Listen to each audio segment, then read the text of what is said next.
ก๋วยเตี๋ยวชิ้นใหญ่ค่ะแล้วก็ลูกชิ้นไก่ลูกชิ้นปลาคนไทยค่ะชิคเก้นบอลแบบบีบอล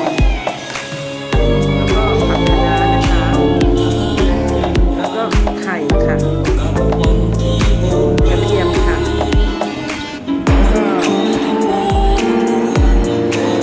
เส้นใหญ่นะคะก๋วยเตี๋ยวเส้นใหญ่ค่ะแล้วก็เครื่องปรุงมีน้ำมัน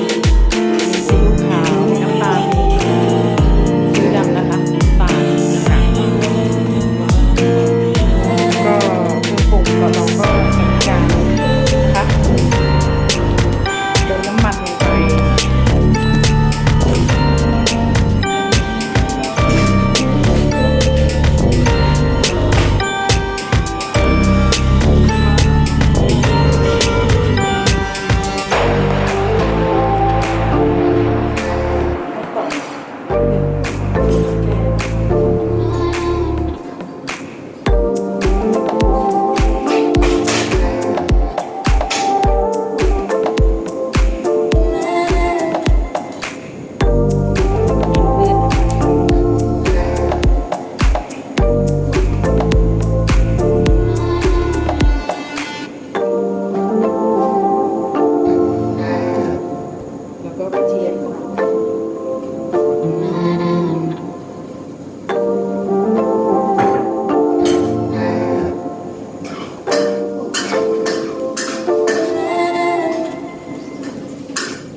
ก็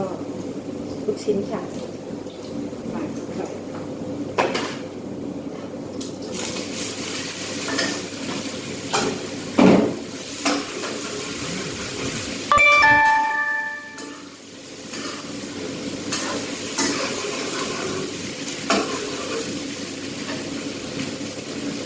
ก็ตอกไข่นะคะตอกไข่ค่ะนี่ค่ะ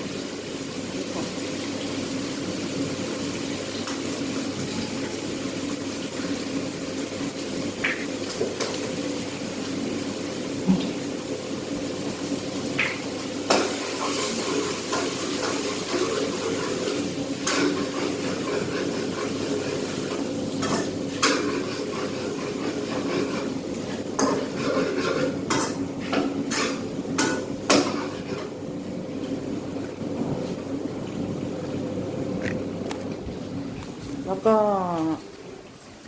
ขั้นตอนการปรุงก๋วยเตี๋ยวผัดซีอิ๊วเสร็จแล้วก็จะได้ก๋วยเตี๋ยวผัดซีอิ๊วที่น่ากินนะคะเดี๋ยวเสร็จแล้วก็จะโชว์ให้ดูนะคะ